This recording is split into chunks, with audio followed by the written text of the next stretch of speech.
सबसे पहले समझते हैं what is dividend. Dividend is that part of profit after tax which is distributed to share holders of the company. तो company अपना income statement बनाती है तो लास्ट में निकलता है प्रॉफिट आफ्टर टैक्स। ये जो होता है profit after tax this belongs to this share holders. ठीक है, अब शेयर होल्डर का जो पैसा है उस पैसे के दो यूज हो सकते हैं। ठीक है, वन, उसको रिटेन कर लो कंपनी के अंदर ही। ठीक है, और उसको नए इन्वेस्टमेंट अपॉर्चुनिटीज में इन्वेस्ट करो, या फिर दूसरा ऑप्शन है कि आप उसमें से कुछ पोर्शन या पूरा का पूरा आप डिविडेंड के रूप में डिस्ट्रीब्यूट कर दो। तो यहाँ पे प्रॉफिट आफ्टर टैक्स जो होते हैं उसके दो काम होते हैं। अगर डिस्ट्रीब्यूट किया जाए उसको डिविडेंड कहेंगे, अगर रिटेन कहा जाए तो उसको क्या कहेंगे, रिटेन अर्निंग्स। ऐसा भी हो सकता है कि आपका 1000 करोड़ का प्रॉफिट हुआ है तो आप उसमें से 500 डिस्ट्रीब्यूट कर रहे हो, 500 रिटेन कर रहे हो। ठीक है, या फिर पूरा का पूरा आप डिस्ट्रीब्यूट कर रहे हो या फिर पूरा का पूरा रिटेन कर रहे हो, कोई भी प्रोपोर्शन हो सकता है। बट ये जो प्रोपोर्शन डिसाइड करना है कि डिविडेंड देना है कि नहीं देना है या डिविडेंड कितना दिया जाए, that is dividend decision any finance manager has to make. और वो जो डिविडेंड डिसीजन है that will define the wealth of the company. ठीक है, बट यहाँ पे हमारे पास कई सारी थियरीज है। कुछ थियरीज ऐसा कहती है कि dividend decision does not affect the wealth of the company, या शेयर की जो प्राइस है उसको इम्पैक्ट नहीं करती। बट कुछ थियरीज ऐसा कहती है कि इम्पैक्ट करती है, तो वही हमको देखना है यहाँ पे। उससे पहले एक छोटा सा कंसेप्ट समझते हैं। One of the important term to understand with regard to dividend is ex dividend. अब ये क्या होता है समझते हैं। तो जैसे ही डिविडेंड अनाउंस होता है तब अनाउंसमेंट के साथ साथ एक कट ऑफ डेट जो होती है ना वो डिसाइड की जाती है। कट ऑफ डेट का मतलब ये है, इस पर्टिकुलर डेट को अगर किसी पर्सन का नाम शेयर होल्डर्स रजिस्टर में है तो he will be eligible to get the dividend. ये कट ऑफ डेट जो होती है तब तक इस पर्टिकुलर शेयर की जो प्राइस होती है that is called come dividend price. ठीक है, मतलब जो शेयर है, share will be trading at a price which includes the dividend. और जैसे वो डेट निकल जाएगी उसके बाद कोई भी पर्सन अगर खरीदेगा फिर भी he will not be eligible to get the dividend.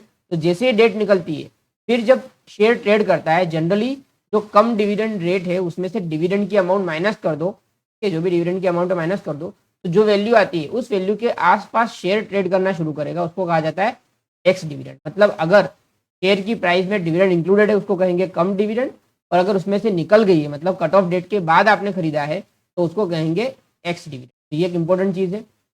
यहाँ पे एक और छोटी सी चीज़ समझते हैं ग्रोथ के बारे में। तो ग्रोथ है वो किस पे डिपेंड करती है, वो दो चीज़ों पे डिपेंड करती है। फर्स्ट, रिटेंशन रेशियो, क्योंकि देखो कंपनी ग्रोथ कब कर पाएगी, जब वो पैसे को रिटेन करके क्या करेगी, इन्वेस्ट करेगी। ठीक है, तो जो रिटेंशन रेशियो है वो प्लस आपका rate of return on investment, की जो पैसा रिटेन किया उसको इन्वेस्ट करो, उन दोनों का मल्टीप्लीकेशन जो होता है वही आपका ग्रोथ होता है। तो फॉर्मूला क्या है, G is equal to B into R. B मतलब रिटेंशन रेशियो, 100 रुपये कमाते हो उसमें से कितना रिटेन करते हो, 40%, 60% डिस्ट्रीब्यूट कर देते हो, 40% is your tension ratio multiplied by आपका rate of return. For example 10% है तो आप 4% की ग्रोथ हमेशा करोगे। जितना आपका रिटेंशन रेशियो ज़्यादा होगा उतना आपका ग्रोथ रेट ज़्यादा होगा। यहाँ पे कई सारी थियरीज है डिविडेंड डिसीजन के related, MM approach, Walter's model, Gordon's model, Lintner's model, देखेंगे इन सब चीज़ों को। ठीक है, तो लिंटर्स मॉडल देखते हैं। ठीक है, तो यहाँ पे एक फॉर्मूला है। तो लिंटर्स मॉडल का फॉर्मूला जो है बेसिकली इसमें क्या बोल रखा है आपको, ठीक है, कि करंट ईयर का जो डिविडेंड है it is dependent on current year earnings and last year का डिविडेंड। इस साल क्या कमाई की और लास्ट ईयर आपने कितना पे आउट किया था। यहाँ पे फॉर्मूला D1 मतलब यहाँ पे हो रहा है कि डिविडेंड इन ईयर 1 मतलब आपका जो नेक्स्ट डिविडेंड आप देने वाला हो वो कितना दोगे।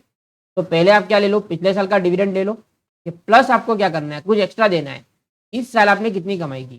ठीक है, मल्टीप्लाइड बाय टारगेट पे आउट, आप कितना पे आउट करना चाहोगे, माइनस D0 क्योंकि जो ऑलरेडी आप D0 दे चुके हो वो माइनस कर रहे हो, इंटू एफ मतलब एडजस्टमेंट फैक्टर। ठीक है, तो यहाँ पे इस तरीके से आप टारगेट डिविडेंड निकाल सकते हो। तो लिंटर्स मॉडल के हिसाब से ये है। अब इसके अलावा हम थियरीज पढ़ने जा रहे हैं डिविडेंड की। जो हमारे मेन सम्स बनने वाले हो यहाँ से बनने वाले हैं थियरीज ऑफ डिविडेंड। तो basically there are two types of theory, एक है इररिलेवेंस थियरी, एक है रिलेवेंस थियरी। तो बेसिकली इररिलेवेंस थियरी क्या कहती है कि डिविडेंड बांटो नहीं बांटो कितना भी बांटो that does not impact the share price. ये है मोडिग्लानी मिलर अप्रोच। और दूसरी रिलेवेंस थियरी में दो है, एक है वॉल्टर्स मॉडल, एक है गॉर्डन्स मॉडल। ये दोनों कहते हैं कि भाई डिविडेंड जो है that will impact the share price and overall wealth of the share holders. ठीक है, तो पहले हम पढ़ते हैं मोडिग्लानी एंड मिलर हाइपोथेसिस या मोडिग्लानी एंड मिलर अप्रोच। ठीक है, तो यहाँ पे ऐसा बोलना चाह रहे हैं कि डिविडेंड जो है वो आप डिस्ट्रीब्यूट करो नहीं करो, that will not impact the share price. ठीक है, यहाँ पे बोल रहे हैं कि market value of the equity shares of the firm depend solely on the earning power and not influenced by manner in which the its earnings are split between dividends and retain. तो वही बोल रहे हैं कि भाई earning के base पे आपकी शेयर प्राइस डिसाइड होगी, ना कि आप कितना बांट रहे हो और कितना रिटेन कर रहे हो। ठीक है, अजम्पशन क्या है, कुछ अजम्पशंस यहाँ पे है।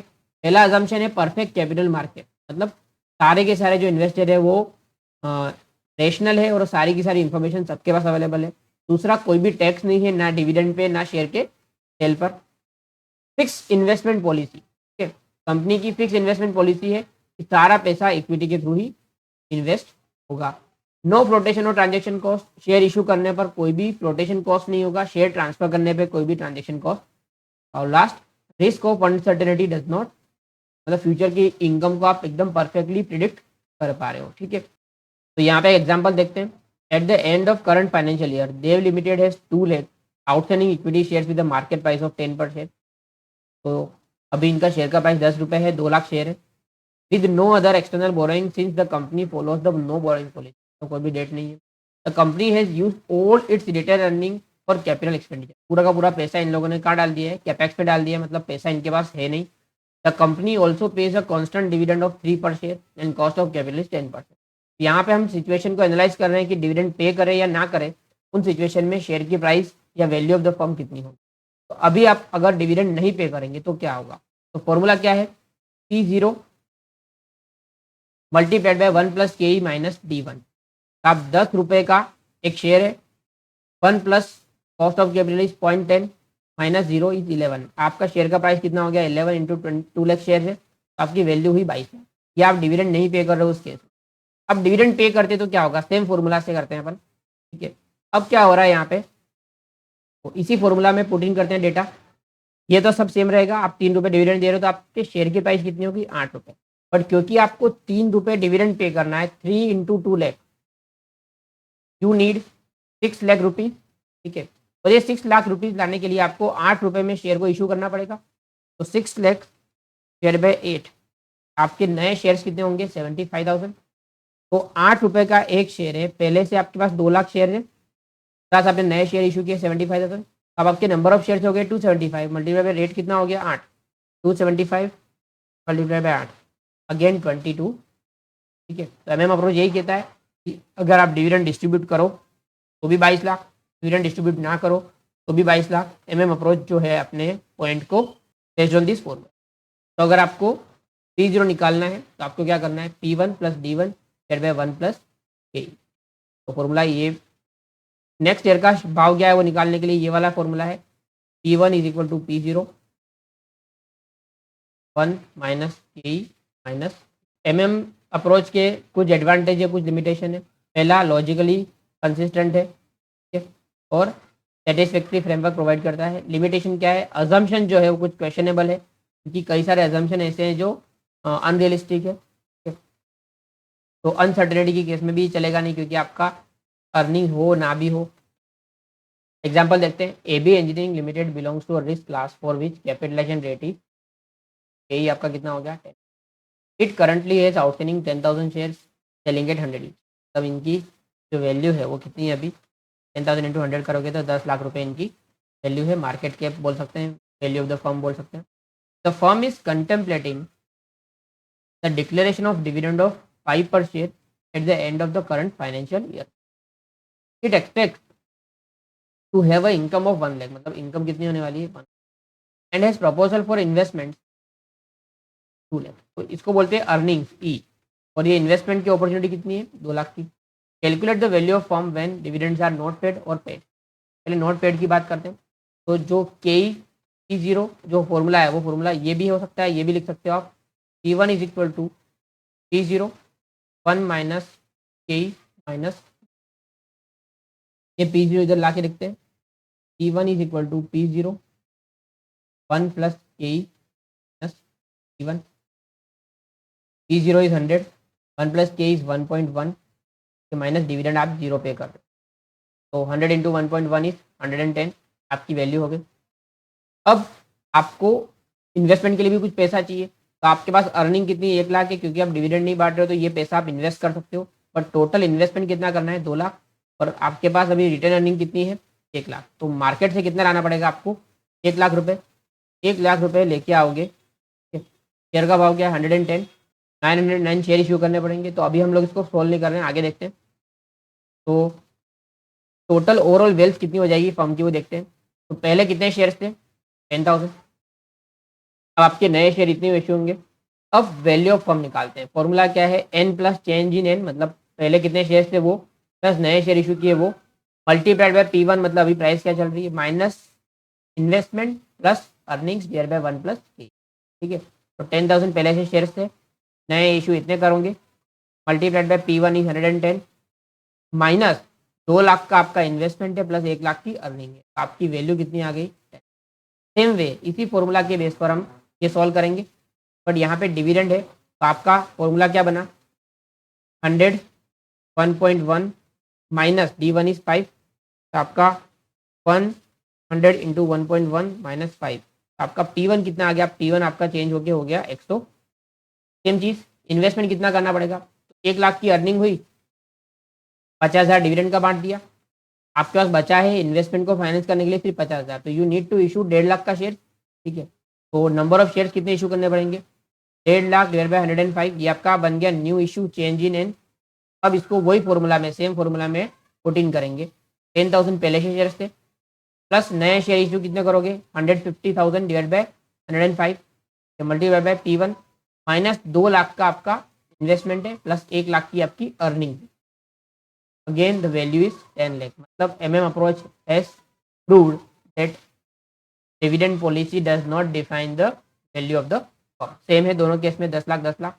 अब हम थियरीज पढ़ने जा रहे हैं जो हो डिविडेंड रिलेवेंस थियरी, मतलब डिविडेंड जो है that will define the wealth, कम ज़्यादा करने की वजह से आपकी वैल्यू भी चेंज होगी। पहला है वॉल्टर्स मॉडल।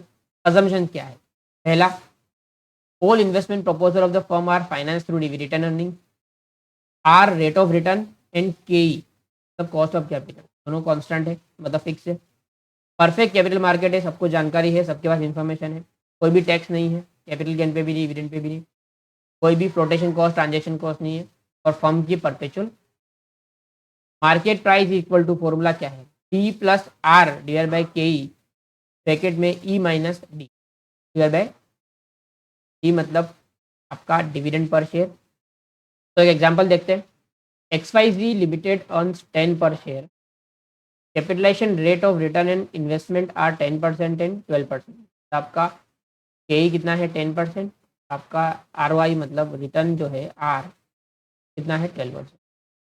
मतलब आपका कॉस्ट है 10%, आप कमा रहे हो 12%, तो इस केस में तो मेरे हिसाब से, ठीक है, सबको मालूम है कि मैक्सिमम डिविडेंड 0 देना चाहिए, क्योंकि आप ज़्यादा कमा पा रहे हो आपके पास खुद रिटर्न करके, तो आपकी वैल्यू हाईएस्ट होगी एट 0 पे आउट रेशियो। फॉर्मूला में डाल के देख लेते हैं, 0 पे आउट रेशियो पे क्या होगा, P is equal to price is equal to D plus R divide by KE, E minus D divide by की। डिविडेंड देना है 0, 0.12 डिवाइड बाई 0.1, 0.12 आपका इन्वेस्टमेंट का रिटर्न है, 10 माइनस 0 पूरा का पूरा रिटर्न कर रहे हो, इस केस में आपकी वैल्यू आती है 120। अब अपन ट्राई कर सकते हैं अलग अलग पे आउट रेशियो पे, जैसे 25% पे पे आउट पे इन्होंने ट्राई किया तो 115 आया, यहाँ 110 आया, 75% पे इतना आया, और 100% पे आउट रेशियो पे इतना आया, 100 आया। तो यहाँ पे हमें क्लियरली मालूम था कि आपका ROI जो है वो ज़्यादा है, इसलिए आपको मैक्सिमम अमाउंट को रिटेन करना है, ना कि डिविडेंड के रूप में डिस्ट्रीब्यूट। इलस्ट्रेशन नंबर 3 देखते हैं। The following figures are collected from the annual report. Net profit 30 lakh, outstanding 12% preference share 100 lakh, मतलब 12 लाख रुपए आपका प्रेफरेंस डिविडेंड जाने वाला है। Number of equity share 3 lakh है। रिटर्न ऑन इन्वेस्टमेंट मतलब आपका स्मॉल आर 20% है, कॉस्ट ऑफ कैपिटल 16% है। इस केस में भी 100% पे आउट करोगे तो आपका वैल्यू हाईएस्ट होगा। देखते हैं, compute the approximate dividend pay out ratio so as to keep the share price at 42। अब आपको शेयर प्राइस दे दिया है, ठीक है, आपको बोले कि मैक्सिमम कितना पे करना चाहिए तो 0, बट आपको बोला है कि 42 अगर प्राइस रखना है तो कितना डिविडेंड देना है। तो यहाँ पे हम क्या करते हैं, सबसे पहले 30 लाख में से 12% प्रेफरेंस शेयर का डिविडेंड दे देंगे तो आपका अर्निंग कितना बचा, 18। और अगर 18 को डिवाइड करेंगे हम नंबर ऑफ शेयर से तो 6 रुपीज़ पर शेयर आपका क्या आया है, 6 रुपीज़ पर शेयर आपका अर्निंग है। अब आपको 42 का प्राइस रखना है, आप फॉर्मूला में पुट इन कर दो, आपको प्राइस लाना है 42, तो 42 इज इक्वल टू डिविडेंड कितना देना है, डिविडेंड को रखते हैं हम लोग वैसा का वैसा। आर कितना है, आर है आपका 20%, तो 0.20 फिर बाई के ही आपका है 0.16, ई मतलब अर्निंग, तो कितनी है पर शेयर 6, डिविडेंड आपको मालूम, फिर बाई के ही कितना है 0.16, ये 42 है, मल्टीप्लाई करते हैं इसको 42 इंटू 0.16 इस 6.72 इज इक्वल टू, ये आपको मालूम नहीं है, प्लस 0.2 डिवाइड बाई 0.16 1.25 ब्रैकेट में 6 माइनस डी, तो फर्दर सोल्व करते हैं यहाँ पे 6.72 is equal to D plus 1.25 into 6 is 7.5 minus 1.25 को उधर ले जाते हैं, तो 6.72 minus 10.5 is equal to D minus 1.25 D, तो यहाँ पे 6.72 माइनस 7.5 0.78 माइनस का आया है इज इक्वल टू, यहाँ पे भी आपका 1 माइनस 1.25 डी माइनस का तो चले जाते 0.78 पॉइंट, आपको डिविडेंड देना चाहिए, डी आपका आया है 0.12। इस पर्टिकुलर डिविडेंड की प्राइस पर, इस पर्टिकुलर डिविडेंड की वैल्यू पर आपका शेयर प्राइस कितना हो जाएगा 42, आंसर हमारा 3.12। अब ये रेशियो कितना होगा, तो 3.12 इज आउट ऑफ 6 रुपीज़, तो डिविडेंड पे आउट रेशियो मिल जाएगा इज अप्रॉक्सीमेटली विच इज 52%। अब आता है Gordon model. According to Gordon model dividend is irrelevant, ठीक है सेम वही, और आपके अजम्पशंस क्या है, फर्म के पास कोई डेट नहीं है, आईआरआर जो है वो कांस्टेंट रहेगा, केई कांस्टेंट रहेगा, रिटेंशन रेशियो, ग्रोथ रेट सब कुछ कांस्टेंट रहेगा। गॉर्डन के मॉडल का फॉर्मूला क्या है, P0 is equal to E1, E1 मतलब अर्निंग्स आप कितनी कमाने वाले हो, 1 माइनस बी, बी बेसिकली क्या है रिटेंशन रेशियो, अगर 1 माइनस बी करते हो आप तो आपका पे आउट रेशियो कितना है वो निकल जाएगा, फिर by K E minus B R, B R क्या है आपका growth rate, R is equal to E मतलब आपका retention ratio multiply by R मतलब रेट ऑफ। तो अब गॉर्डन के मॉडल को समझने के लिए इलस्ट्रेशन नंबर 4 देखते हैं। The following figures are collected from the annual report of XYZ limited. Net profit is 30 lakh, 12% preference share है 100 लाख के, मतलब 12 लाख रुपए आपका प्रेफरेंस डिविडेंड जाने वाला है। Number of equity share 3 lakh है। रिटर्न ऑन इन्वेस्टमेंट मतलब आपका स्मॉल आर कितना है 0.2, और कॉस्ट ऑफ कैपिटल के कितना है पॉइंट। आगे क्या बोल रहे हैं, calculate price per share using Gordon model, then pay out ratio is 25%, 3% and 100%। तो यहाँ पे फॉर्मूला हमारा है P0 is equal to E1 into 1 minus B divide by K minus, हम सारी की सारी चीज़ें अलग अलग पे आउट रेशियो पे निकाल लेते हैं। E1 निकाल लेते हैं पहले, ये कॉमन होगा। तो अर्निंग्स निकालने के लिए आपको लेना होता है पहले profit after tax which is 30 lakh year, minus preference dividend करेंगे जो कि है 12 लाख, आपका पैट्स के इक्विटी शेयर होल्डर का जो बचता है वो कितना है 18 lakh, divide by number of shares कर देते हैं 3 लाख, तो आपका 6 रुपीज़ EPS आया है जो कि है आपका E1। अब आपका के कॉमन है, पी आपको निकाल लेना है, ठीक है। तो तीनों ही केस यहाँ पे लिख देता हूँ, 25% पे आउट, 3% पे आउट और 100% पे आउट। बेसिकली बी क्या होता है रिटेंशन रेशियो, तो 1 माइनस अगर पे आउट निकाल दो आप तो आपको बी मिल जाएगा। यहाँ पे 1 माइनस 0.25 फर्स्ट केस में, 1 माइनस 0.5 सेकेंड केस में, और 1 माइनस 0 थर्ड केस में। यहाँ पे बी हो गया हमारा 0.75, सेकेंड केस में 0.5, थर्ड केस में 1, ठीक है पूरा का पूरा। अब हमारा फॉर्मूला में पुटिंग करते हैं हम लोग, E1 सबसे पहले 6 तीनों ही केस में होगा, 1 minus B, 1 minus B 1 minus 0.75, again वही हो गया 0.25, यहाँ पे 1 माइनस बी 0.5, तो यहाँ पे 1 माइनस बी कितना होगा, पूरा का पूरा पे आउट है, मतलब कोई भी रिटेंशन रेशियो नहीं है, तो 1 हो जाएगा। डिवाइड करते हैं के ई तीनों के केस में सेम है 0.16, यहाँ पे भी 0.16, यहाँ पे भी 0.3 इंटू आर। डी कितना है हमारा हमने निकाला 0.75, तो 0.75 इंटू आर कितना है 0.2, यहाँ पे भी 0.75 टू 0.2,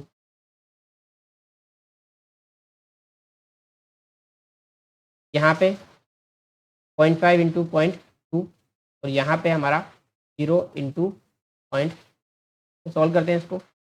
ऊपर न्यूमरेटर इधर आएगा 1.5 डिवाइड बाय, यहाँ पे 0.75 इंटू 0.2 करेंगे तो आ रहा है 0.15, उसमें इसको माइनस करना है 0.16 में से, तो आ रहा है 0.01, तो 150 रुपये आ गया इसका भाव।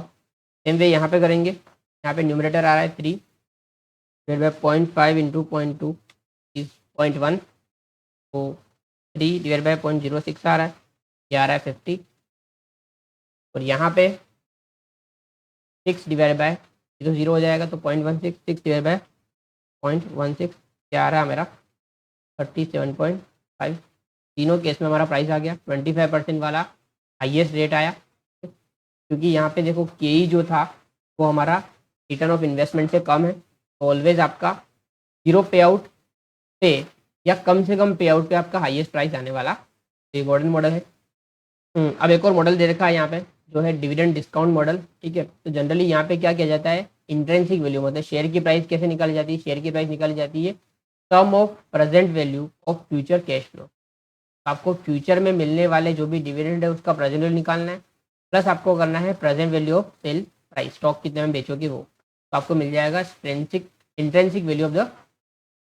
आपको किस तरीके से सोल्व करना है, बेसिकली इंट्रेंसिक वैल्यू कैसे निकलती है, इंट्रेंसिक वैल्यू में आपको जो फ्यूचर में मिलने वाले कैश फ्लोज है उसको डिस्काउंट करना है। तो फर्स्ट केस में अगर जीरो ग्रोथ है मतलब आपका डिविडेंड जो है वो हमेशा सेम रहने वाला है, तो आपको क्या करना है, हर साल सेम डिविडेंड है, एनुअल डिविडेंड को डिवाइड कर देना है रिक्वायर्ड रेट ऑफ रिटर्न से, रिक्वायर्ड रेट ऑफ रिटर्न से। तो P0 is equal to dividend by K, ये कर दोगे तो आपको शेयर की प्राइस मिल जाएगी। जैसे एग्जांपल दे रखा है यहाँ पे, आपकी X limited is a no growth company, dividend 5 रुपये देता है, हर साल 5 रुपये देगा, कॉस्ट ऑफ कैपिटल 10% है, तो 5 डिवाइड बाय 0.10 इज 50। ये आपका क्या हो गया, शेयर की वैल्यू यहाँ पे नो ग्रोथ है। इन केस में कांस्टेंट ग्रोथ, जहाँ पे आपको गोल्डन का फॉर्मूला लगाना है, जहाँ पे आपका ग्रो हो रहा है। तो एग्जांपल देखते हैं, XYZ is a company having share capital of 10 lakh of 10 each, मतलब 10 रुपये का एक शेयर का भाव है। It distributed current dividend at 20% per annum, मतलब 2 रुपये डिविडेंड दिया है। एनुअल ग्रोथ रेट कितना है 2%, मतलब G the growth the expected rate of return, मतलब के कितना दे रखा है 15। तो आपको गॉर्डन के मॉडल को लगा के फॉर्मूला लगा के आंसर निकल, कल वही फॉर्मूला हमारा D0 मतलब आपका 2 rupees, 1 minus G is 1.02 divided by K minus G, K कितना है आपका 3% माइनस ग्रोथ इज 0.02 मतलब 0.13। ठीक है, सॉल्व करते हैं इसको। 2 इंटू 0.102, 2 इंटू 1.02 डिवाइड बाय 0.13 का प्राइस निकल गया 15 वेरिएबल ग्रोथ रेट, मतलब ग्रोथ रेट हर साल अलग अलग होगी, तो वहाँ पे हम क्या करते हैं, तो वेरिएबल ग्रोथ रेट मॉडल जो है को मल्टी स्टेज ग्रोथ मॉडल भी कहते हैं। Can take many forms even assuming the growth rate is different for every year, हर साल अलग ग्रोथ रेट होगा तो क्या करेंगे। हावेवर जनरली क्या करते हैं, 3 अलग अलग रेट हम लोग अज्यूम करते हैं, अलग अलग ग्रोथ रेट, और एक हाई, एक लोअर और एक सस्टेनेबल मतलब कांस्टेंट, वो तीनों पे निकालते हैं और रेंज निकाल के देते हैं कि प्राइस यहाँ से यहाँ रेंज कर सकती है। फॉर एग्जांपल यहाँ पे दे रखा है a firm had paid dividend of 2 rupees per share, मतलब D0 है इनका। The estimated growth of the dividend from the company is estimated to be 5% per annum, मतलब ग्रोथ रेट दे रखा है 5%। Determine the estimated market price of the equity if estimated growth rate of dividend rises to 8%, मतलब एक 5% पे है, एक 8% है और एक 3%। आपको के ही दे रखा है, तो तीनों ही केस में आपको सोल्व करना है। ठीक है, तो यहाँ पे फर्स्ट केस में हमने करंट वैल्यू 5% ग्रोथ रेट के हिसाब से निकाला, तो 2 रुपीज़ आपका डिविडेंड है। ठीक है, और 5% ग्रोथ है, इस हिसाब से आपका प्राइस निकला 21। 8% पे आपका निकल रहा है 30.86 और 3% पे निकल रहा है 17.17। ठीक है, तो इस रेंज से इस रेंज के बीच में आपका प्राइस वेरी करेगा। इस तरीके से 3 स्टेज मॉडल करा जाता है। ठीक है, तो कुछ एग्जाम्पल हमने देख लिए। 18 + 70 बाय पॉइंट, हमारा आंसर आ रहा है 586.6। दूसरी चीज़ जो what would be the optimum dividend pay out ratio, तो यहाँ पे होना चाहिए optimum dividend pay out ratio 0, क्योंकि आपका return on investment is higher than the capitalization. तो टू समराइज, यहाँ पे हमने टोटल 3 अप्रोचेस देखे। पहला है MM अप्रोच, ठीक है, दूसरा है गॉर्डन, तीसरा है वॉल्टर। तो तीनों मॉडल के अंदर 2 पार्ट है। MM अप्रोच कहता है कि dividend does not affect the value of the firm, और ये 2 कहते हैं अफेक्ट करता है। MM अप्रोच का फॉर्मूला क्या है? P0 equal to P1 plus P1 divide by 1 plus P, ठीक, या फिर इसी को इस तरीके से लिख सकते हैं P1 is equal to P0 into 1 plus P minus. तो गॉर्डन मॉडल में ग्रोथ को इंक्लूड करना होता है। फॉर्मूला क्या है? फॉर्मूला है P0 is equal to P1 1 minus P divided by K minus, और वॉल्टर का फॉर्मूला की बात करें P0 is D plus R divide by K into E minus D divide by, ठीक है।